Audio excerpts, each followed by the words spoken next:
When I pulled into the driveway that night, I remember thinking how quiet the house looked. 2 weeks away in Maine helping an old friend fix his roof, and I couldn't wait to sleep in my own bed again. The porch light was still on, flickering the way it always did. I smiled a little.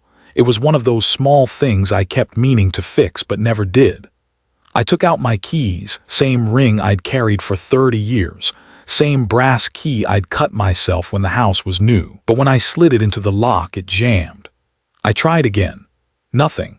Twisted it, jiggled it, leaned into it with my shoulder like I'd done 100 times before, still nothing. Metal against metal made a sound that didn't belong there, cold, sharp, unfamiliar. That's when my chest started to tighten. I told myself it must be rust, or maybe they'd oiled the lock wrong, but deep down, something in me already knew. Then I heard footsteps on the other side. Slow, deliberate. The door opened just enough for the light to spill out onto the porch. And there she was, Rachel, my daughter-in-law. Arms folded, eyes half narrowed, lips curled into that polite smile people use when they don't really mean it. "Oh," she said, "you're back early, you weren't supposed to." Her tone was calm, too calm. Behind her, my son Ethan appeared in the hallway barefoot, hands shoved in his pockets, looking anywhere but at me.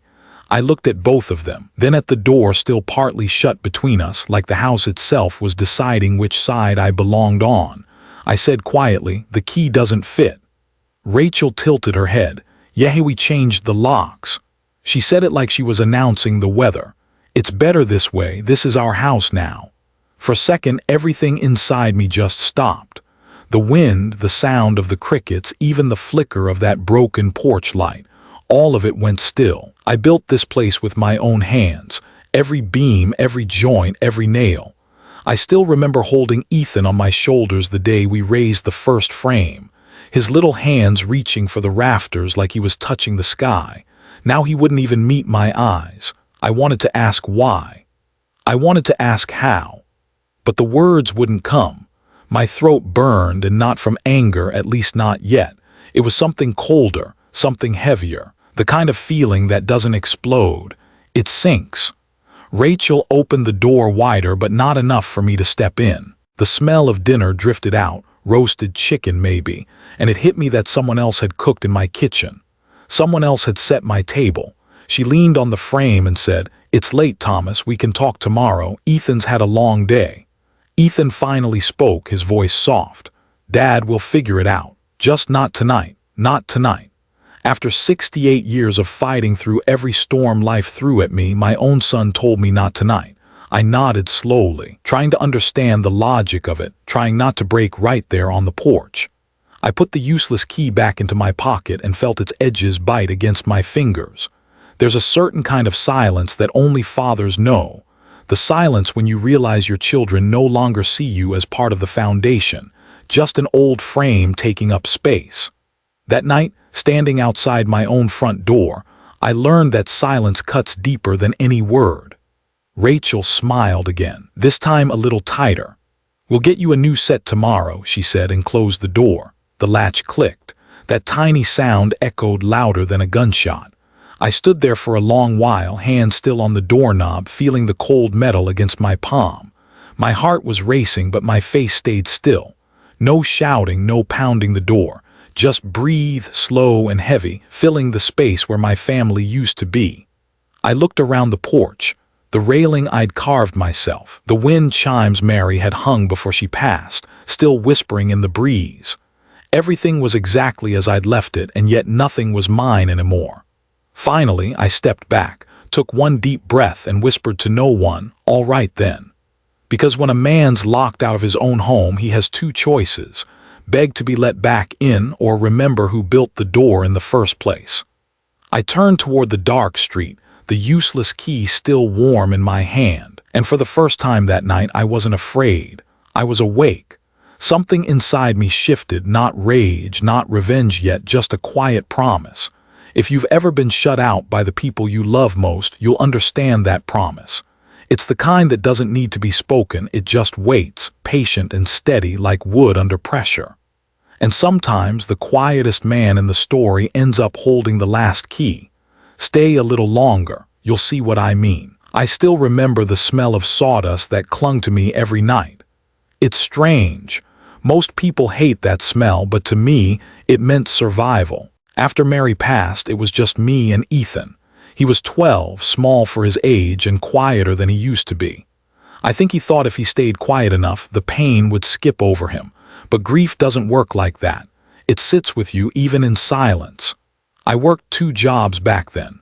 Mornings at the boatyard down by the harbor, cold, wet, hands bleeding from the salt and the wood.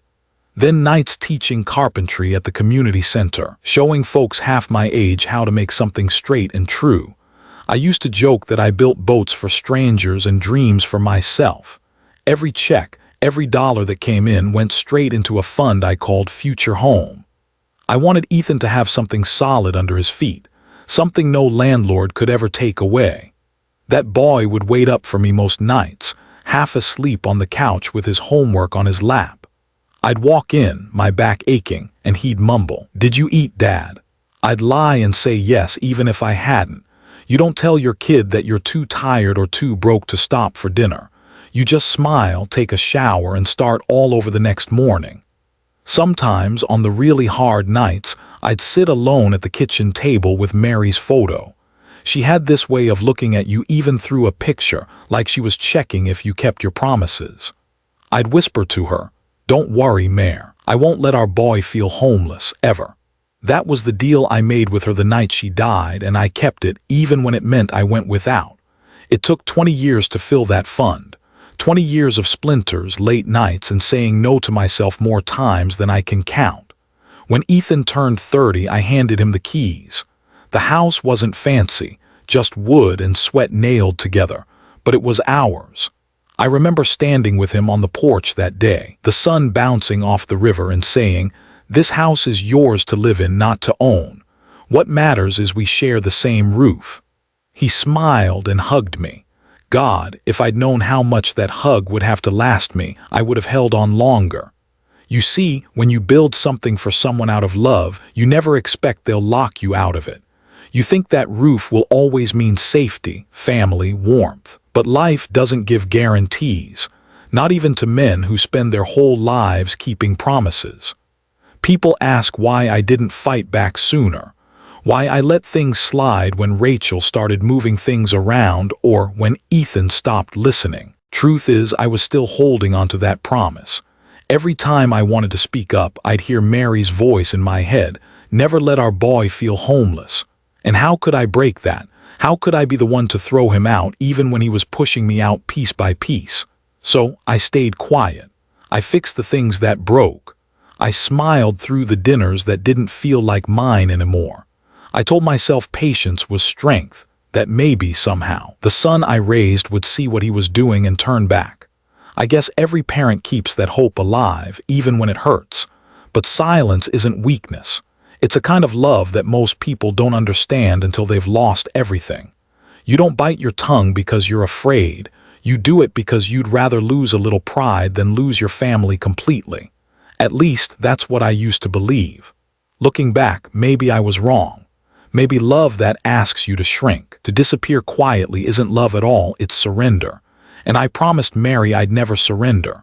That's the thing about building homes. They're not just wood and nails. They're memory. They are promise, they are sacrifice.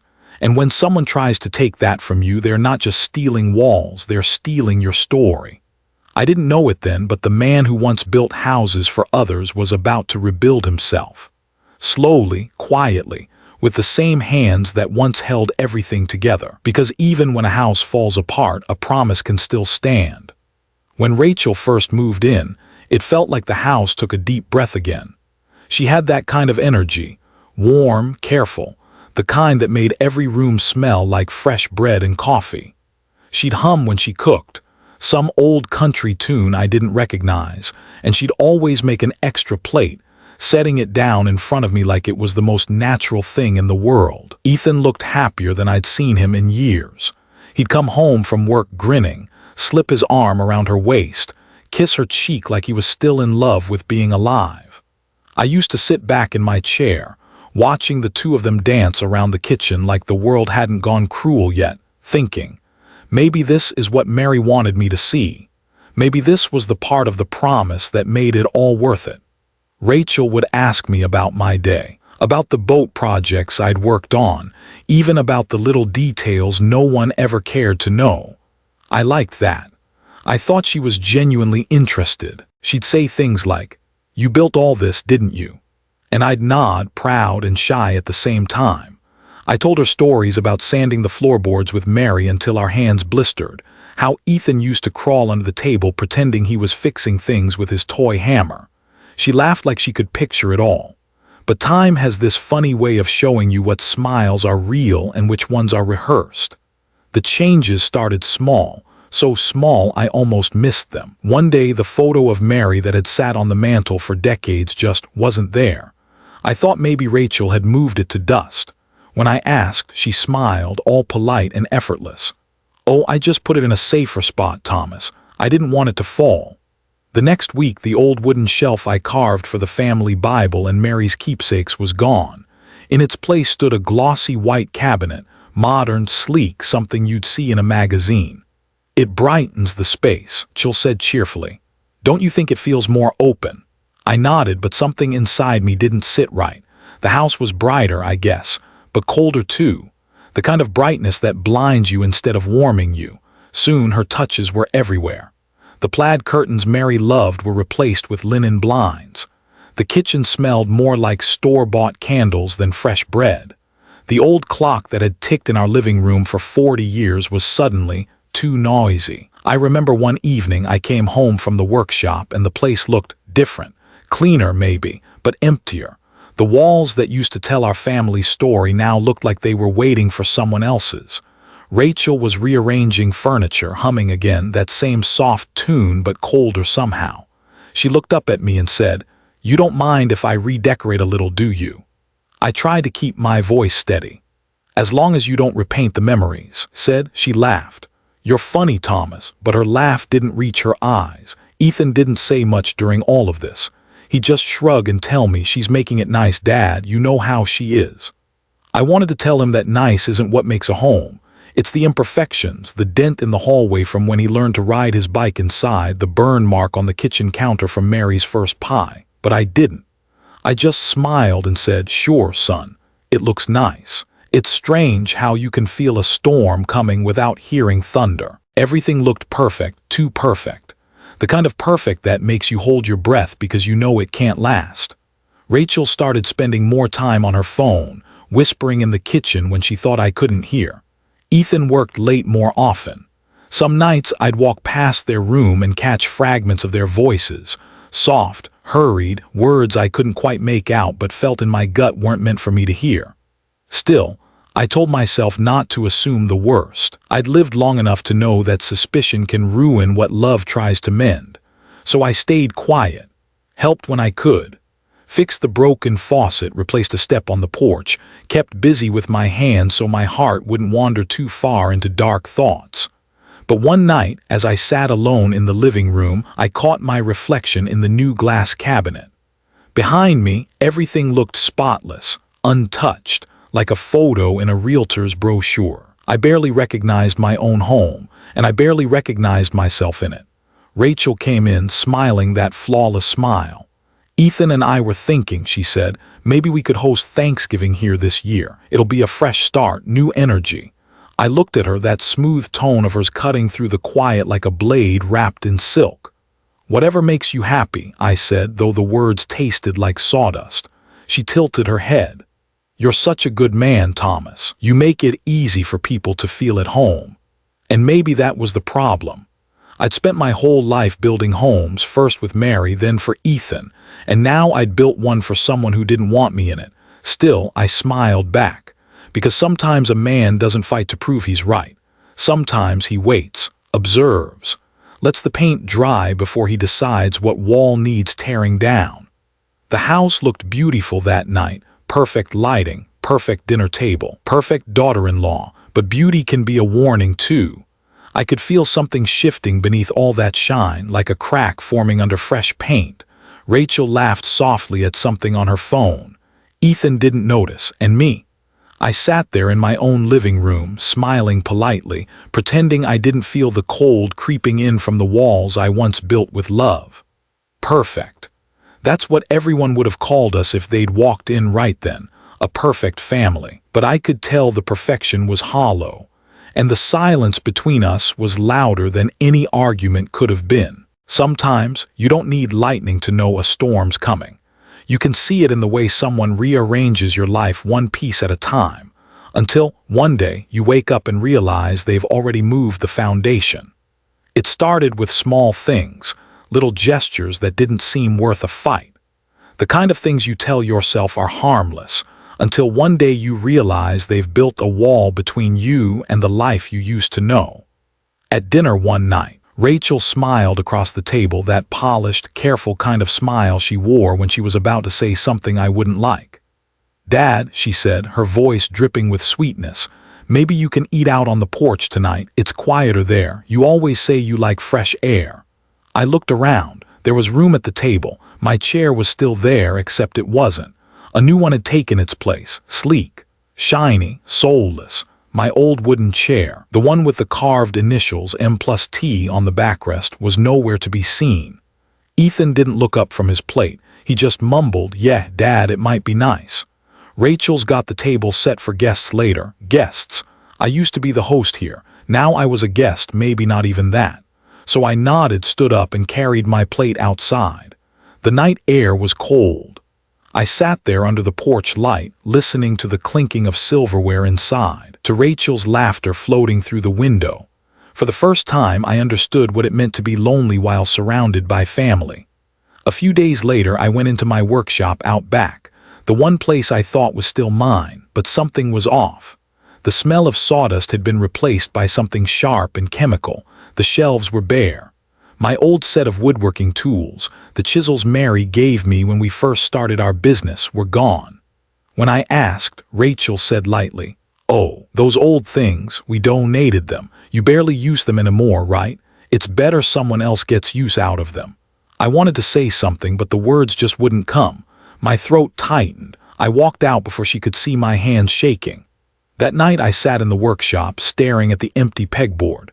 My reflection stared back from the polished metal where my hammer used to hang. 40 years of work gone in a donation box. Still, I kept my silence, because silence had always been my way of keeping the peace. But peace wasn't what Rachel wanted. One morning I woke up early, made my coffee, and as I passed by the living room I heard her voice, soft, conspiratorial. She was on the phone. "Once he moves out," she whispered, "we can finally redo the place. I've already talked to the contractor. The house will look brand new."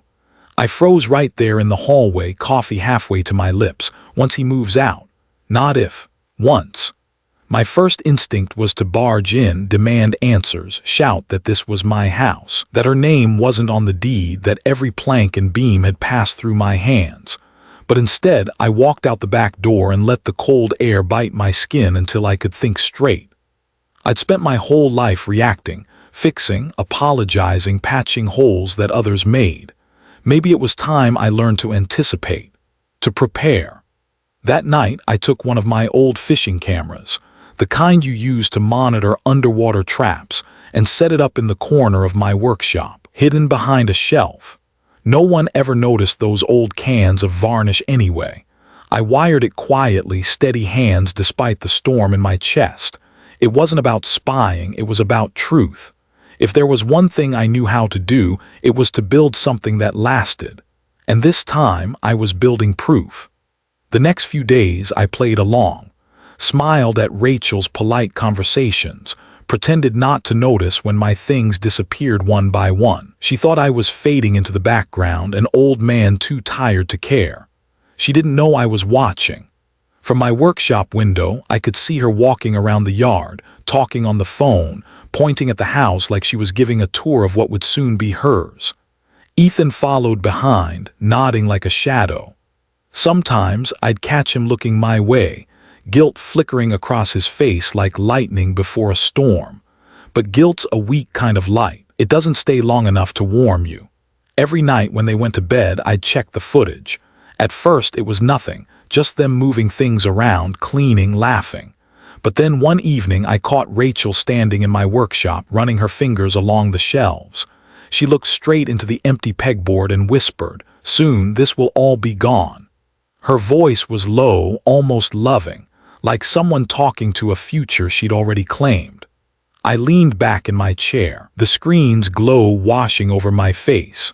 For the first time in months, I felt something I hadn't in a long time: control. They didn't know it yet, but the man they were pushing out had stopped being passive. I wasn't ready to fight them out loud. Not yet, but the first nail had been driven. Quiet, precise. As I turned off the camera feed, I caught my reflection in the dark window. The same tired eyes, the same weathered face, but there was something new behind it. A spark. Mary used to say, when a craftsman builds, he doesn't talk. He measures twice and cuts once. I smiled faintly. I was done talking. Let them think I was just another old man slipping away. While they planned their little renovations, I was building something far stronger. Not a home this time. A reckoning.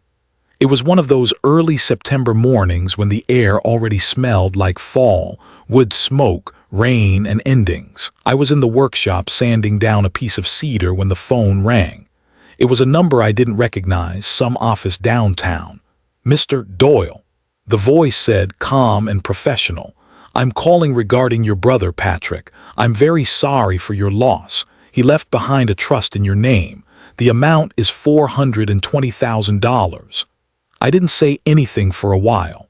Patrick and I hadn't spoken in years, not since Mary's funeral, really. But I could almost hear his voice in that moment, rough and teasing as always. "You were always the steady one, Tommy. You'll know what to do with it." I hung up, sat there in silence, the smell of cedar thick in the air. I wasn't thinking about money.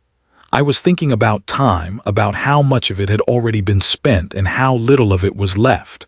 But Rachel and Ethan had other thoughts.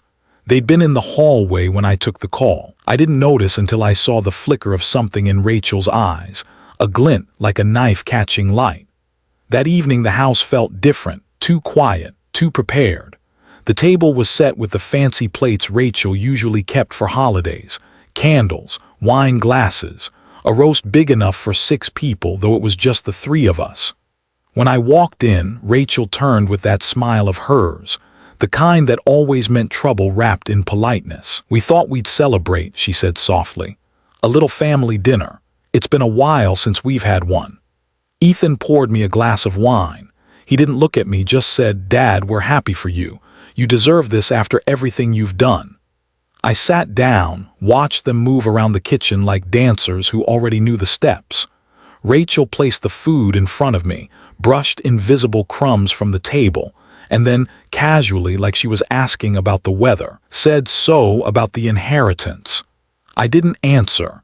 She leaned forward a little, resting her elbows on the table. "You know, managing something like that can be complicated. Trusts, taxes, filings, it's a lot for someone your age. Ethan and I could help, make sure everything's handled right." Her tone was smooth, comforting even, but every word was wrapped in silk to hide the blade beneath. Ethan nodded, still not meeting my eyes. "She's right, Dad. We could set up a joint account, make things easier." For a second, the sound of my heartbeat was the only thing in the room. I looked at them both, their perfect faces under the warm light, the picture of a loving couple. I thought about how, not long ago, that same light had shined on Mary and me at this same table, and how we'd once talked about building this house as something Ethan could always call home. Now they sat there, talking about my money like it was already theirs. I didn't say a word. I just smiled, slowly. The kind of smile that makes people uncomfortable because they don't know what it means. Rachel hesitated for a moment, searching my face. "You don't have to decide tonight, of course," she said, her voice tightening just a little. "It's just we care about you and we want to make sure you don't get taken advantage of." I leaned back in my chair, swirling the wine in my glass. "That's thoughtful," I said quietly. "Real thoughtful." For the first time that night, Ethan looked up at me. Maybe he expected me to thank them. Maybe he expected the same old man who'd nodded and said yes to everything. But what he saw wasn't that man anymore. He frowned. "Dad, are you okay?" "Never better," I said. "I was just thinking how funny life is. You spend your whole life building something, and one day you realize not everyone who smiles at you wants to keep it standing." Rachel blinked, caught off guard. "What do you mean?" "Nothing," I said with that same calm tone, "just talking about houses." The rest of dinner passed in polite silence, but the kind that hums with tension just below the surface. Every word, every movement felt rehearsed. Rachel laughed a little too loudly. Ethan drank too quickly. And I sat there, pretending not to notice the way their eyes met, quick, calculating, worried that maybe, just maybe, I knew more than I let on. When the plates were cleared, Rachel leaned down beside me, her perfume sharp and sweet. "You've worked so hard your whole life, Thomas. You should let people take care of you now. Isn't that what family's for?" I looked at her then, really looked. Her expression was soft, but her eyes were hard, like glass polished too smooth to see the cracks underneath. "Family," I repeated quietly. "Yeah, that's what I thought too." She straightened up, smiling like she'd won something. "I'll bring dessert." When she turned her back, I caught Ethan watching me. His face was pale, his jaw tight. He looked like a man standing on the edge of a cliff, waiting to see which way the wind would blow. I gave him a small nod, just enough to make him wonder what I was thinking. After they went to bed, I sat in the dark kitchen for a long time, listening to the old pipes groan in the walls. I could almost hear Mary's voice in that silence, gentle but firm. "Don't let them take what we built." I ran my hand across the table, the same one where we'd eaten our first meal in this house, and I felt something shift inside me. Not anger, not grief. Something older, heavier. Resolve. They thought I was the same old man who'd stay quiet to keep the peace, but they forgot something. I built this house with my hands. I survived storms that would have broken other men. And now, for the first time in a long time, I wasn't tired. As I turned off the kitchen light, I caught my reflection in the window. The years had taken a lot from me, my wife, my strength, even my place at my own table. But behind those tired eyes, there was still fire. And that night, I promised myself one thing. They'd learn that when a man like me stops talking, it's not because he's defeated. It's because he's getting ready to build again, this time not a home, but justice. That night I woke up to the sound of voices. At first I thought it was the TV left on again, some late-night show humming through the walls.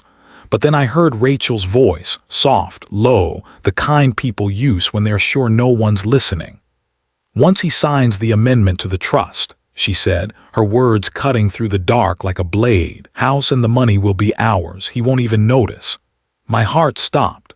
I sat up, careful not to make the floor creak. The hallway was dark, only a thin strip of light leaking out from under the living room door.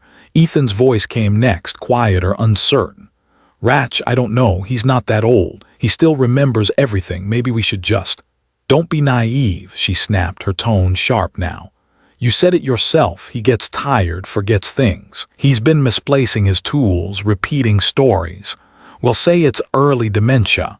No one's going to question it." I could almost hear the smirk in her voice. My hand tightened around the door frame.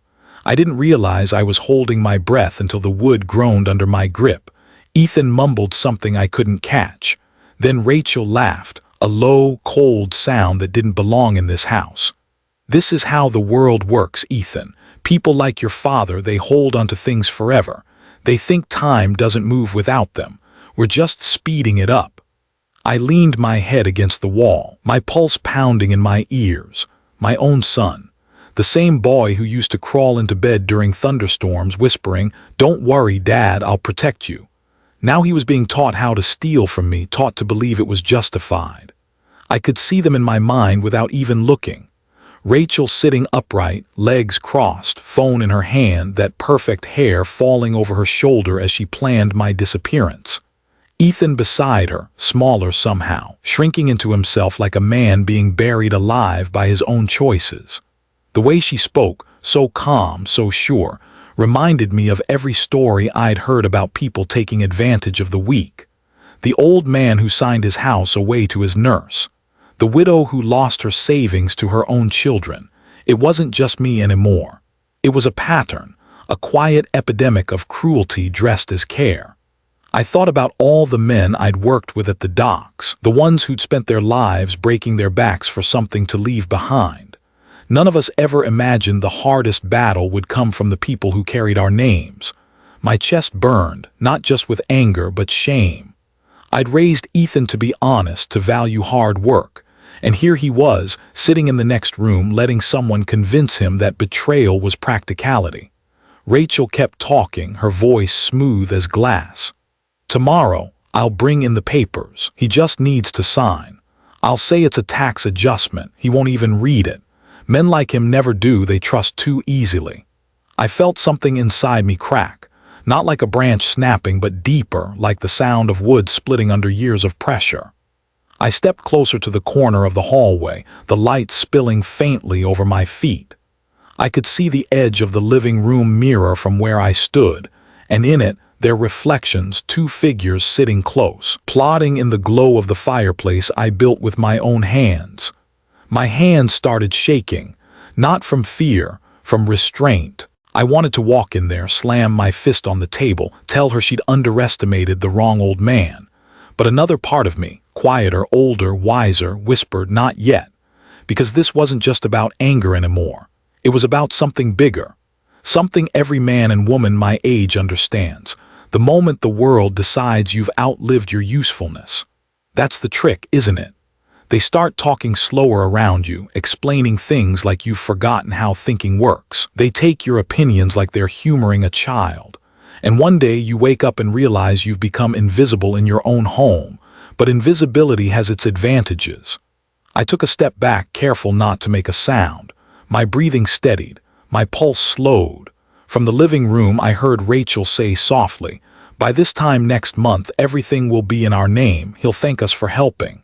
And Ethan, after a long silence, whispered, "Yeah, I guess you're right." I closed my eyes. That voice, that weak, uncertain voice, wasn't the man I raised. It was the echo of someone lost, tangled up in another person's greed. When I opened my eyes again, the hallway felt colder, but my mind was clear. They thought I was slipping, that I couldn't see the game they were playing, but they'd forgotten what kind of man I used to be. I built this house. Every beam, every nail, every lock. I know its sounds, the whisper of the pipes, the groan of the floors, even the faint echo of conversation through the vents. And if there's one thing a builder knows, it's this. The same walls that shelter you can also betray you if you're not careful. So I stepped away from the light, back into the dark. My hands unclenched, my jaw relaxed. "Not yet," I whispered to myself. "Justice takes patience." And I still had plenty left. The next morning, I started forgetting things on purpose. At breakfast, I asked Rachel what day it was. She smiled politely and said, "Wednesday, Thomas." 10 minutes later, I asked again. This time, her smile stretched thinner. "Still Wednesday," she said, her tone sugar-coated and sharp at the same time. I left my reading glasses on the counter right where she could see them. When she handed them to me, I squinted a little and said, "Must have slipped my mind." Her eyes flickered just for a second, but I caught it. The seed of belief was planted. Every mistake was deliberate. Every pause, every stumble, every moment of hesitation. It was theater, and I was the only one who knew the script.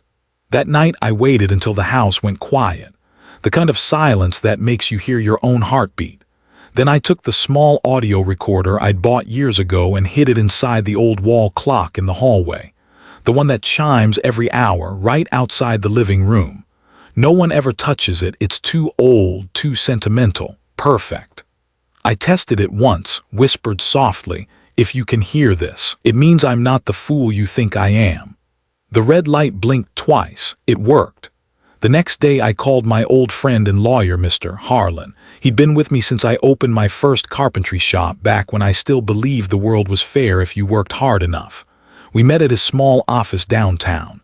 The place still smelled of old books and coffee, comforting, steady.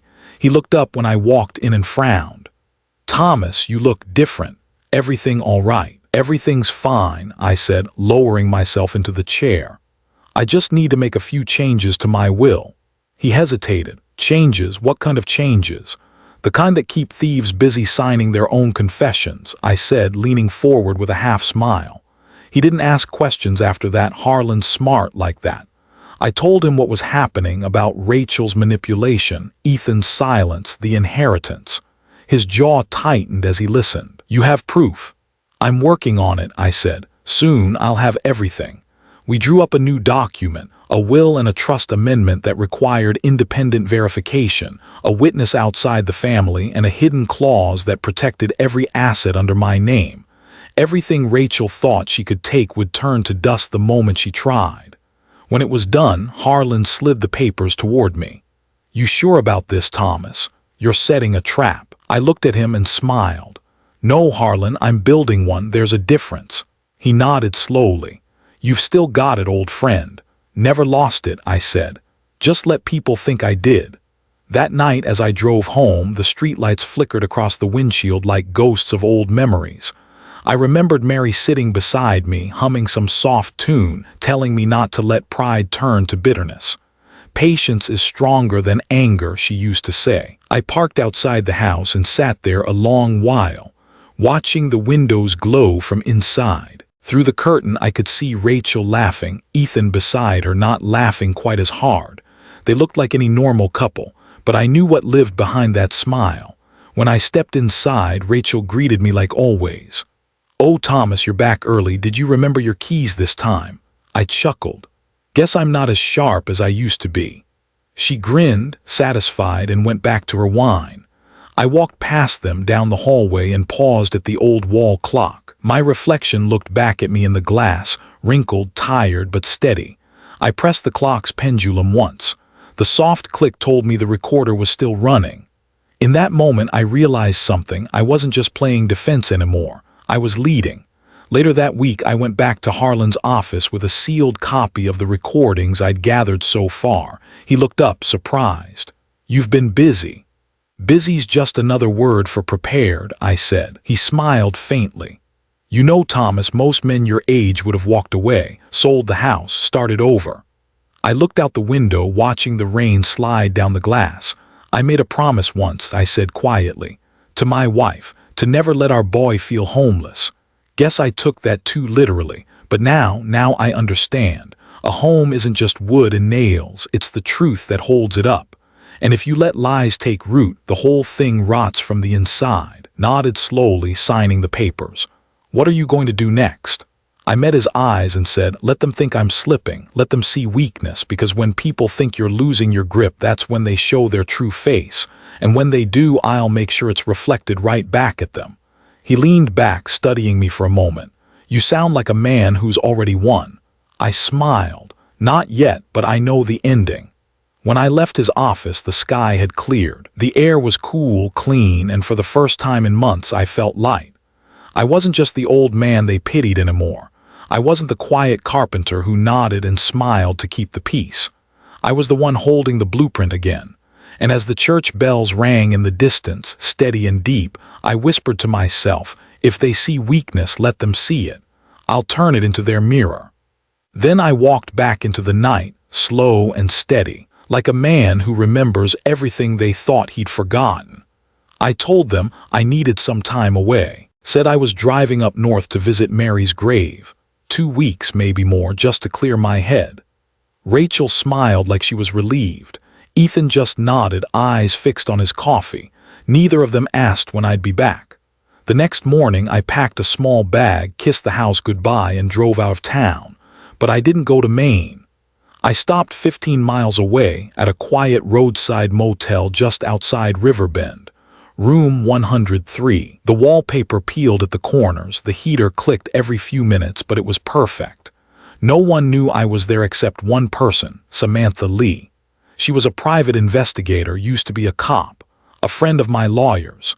When I met her, she looked me in the eye and said, "If they're doing what you think they're doing, I'll catch it on tape." So while they thought I was visiting my wife's grave, Samantha was planting small cameras in my house, one in the kitchen light, another behind the clock in the hallway, and one in my workshop. All of them synced to a secure drive she kept locked in her car.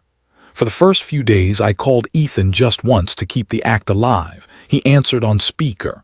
Rachel's voice floated in the background. "Drive safe, Dad," she said. "Don't worry about a thing here." I said I wouldn't.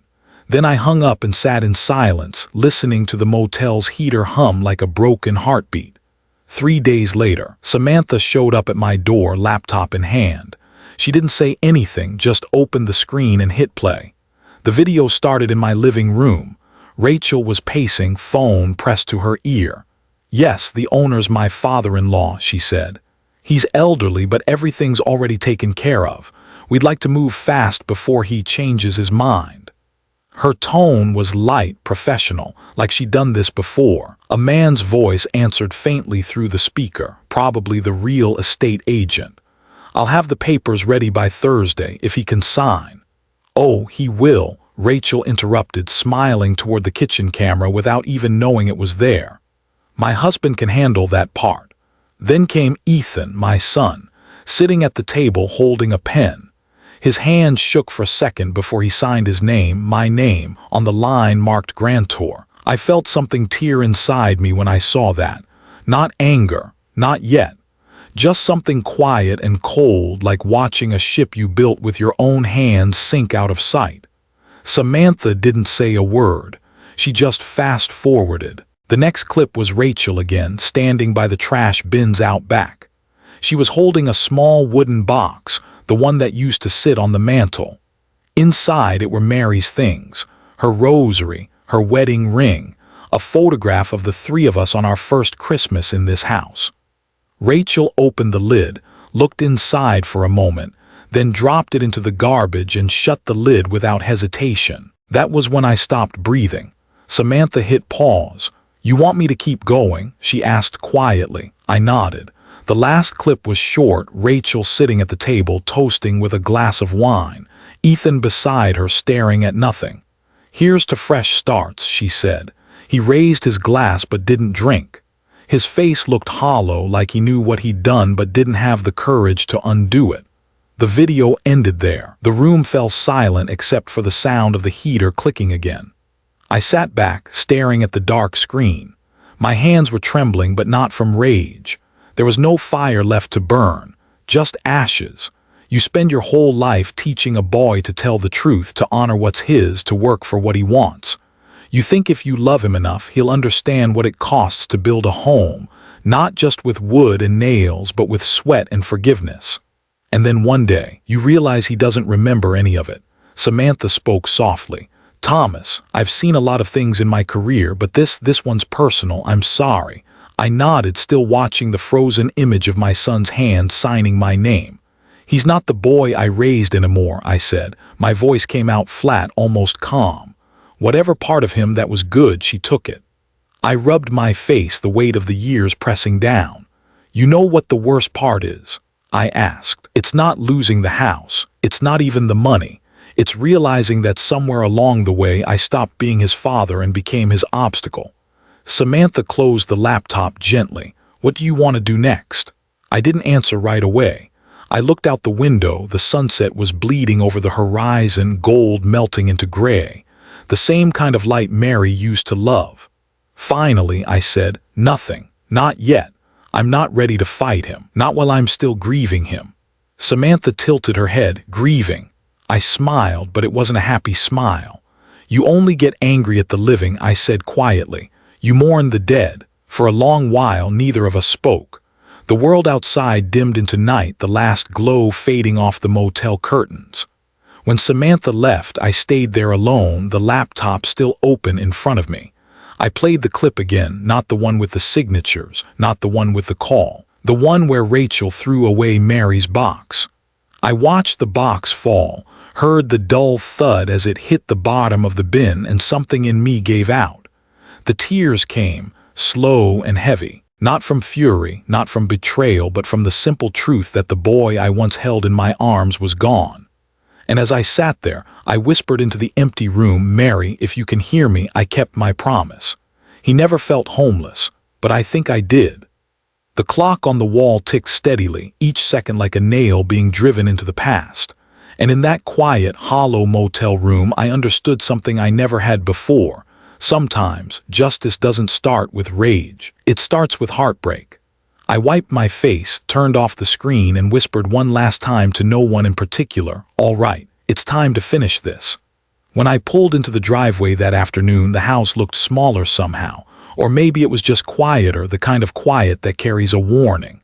The sky hung heavy over the roof I'd built with my own hands 30 years ago. I walked up the porch steps, slow and steady. The lock gleamed, new and polished, a stranger's lock.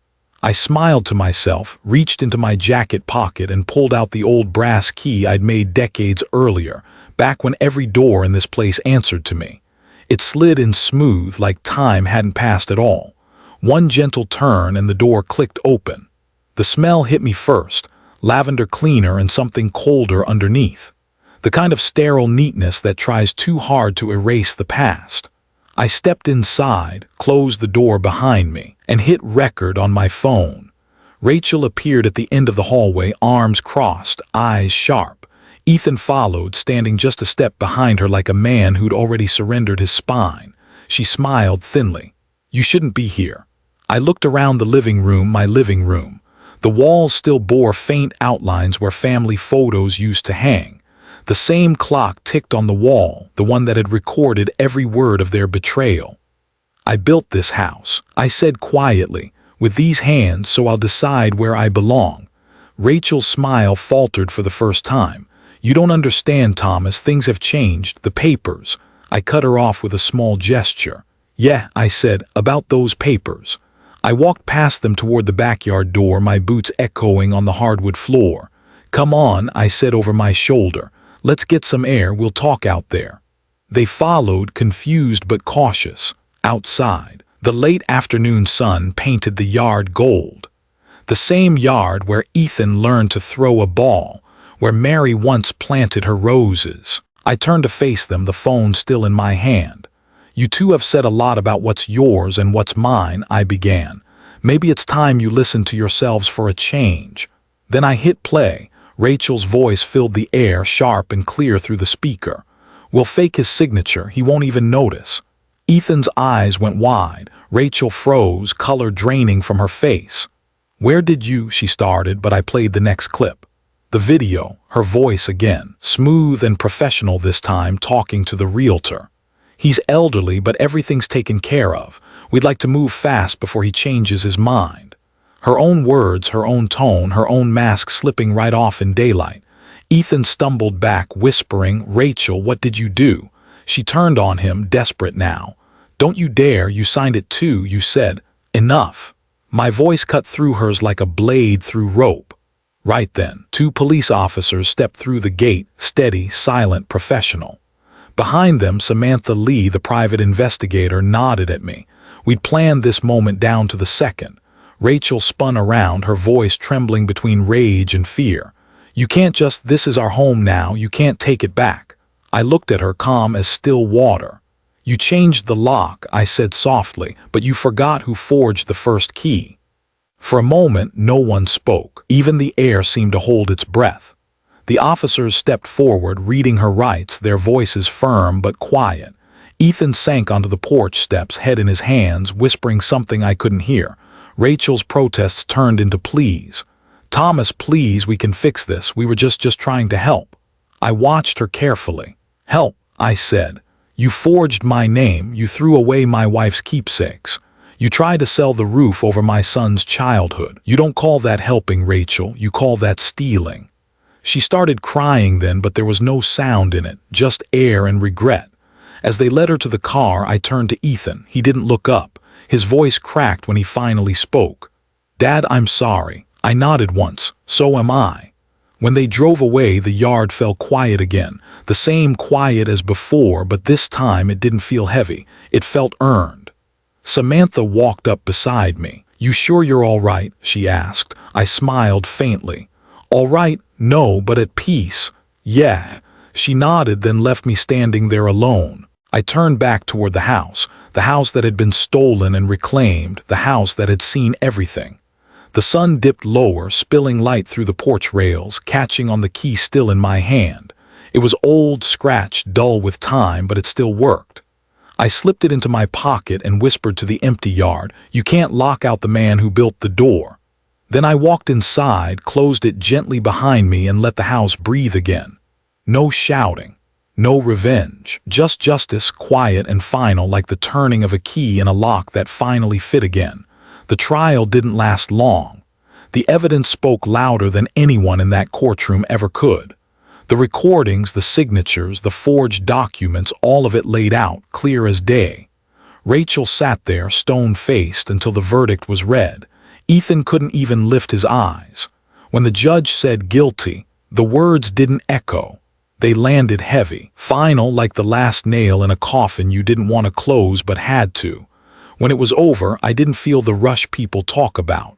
No victory, no satisfaction, just quiet. The kind that comes when a storm finally passes and all that's left is the sound of your own breathing. The house came back to me, the deeds, the account, everything. But none of it felt like a win. It felt like an ending. I stood in the living room that night, looking around at walls that had seen too much. The shadows felt different now, not threatening, just tired. I walked over to Mary's old chair by the window. It still creaked the same way it always did. I sat down and let the silence fill the space. That's when I realized the house wasn't just mine again. It was free again. A few weeks later, I met with my lawyer and told him I wanted to start something new. He looked surprised. "You sure you want to deal with paperwork again?" he asked. I smiled. "This time it's worth it." That's how the Hands That Built was born, a small foundation for seniors who have been cheated, manipulated, or abandoned by the people they loved most. We started with 10 cases, then 50. People from all over wrote letters. Some just wanted to talk. Others just wanted someone to say, "I believe you." Every time I sat across from one of them, an old man clutching eviction papers, a widow whose savings were drained by her son, I saw pieces of myself. And every time I helped one of them fight back, I felt Mary's hand on my shoulder, proud and gentle. Now every morning I sit on the porch when the light first breaks through the wooden frame. The sun hits the same spot it used to when Ethan was little, when he'd come running out barefoot, yelling for me to watch him race the wind. Sometimes I still hear his laughter in the echo of the yard. I don't chase it anymore. I just let it drift. On the table beside me sits an old photo, Mary holding Ethan on her lap, all smiles and summer light. I look at it and whisper, "We didn't get the ending we hoped for, but we found our peace." Because that's the truth of it. I didn't fight to get the house back. I fought to get myself back. And now, when the light spills across those old wooden floors, I don't see what was lost. I see what survived. If you've ever felt forgotten by the very blood you raised, if you've ever been made to feel small in a house you built with your own hands, remember Thomas. Silence doesn't mean surrender. Stillness isn't weakness. Sometimes the loudest sound in the world comes from quiet justice, the kind that doesn't shout, doesn't rage, but simply stands.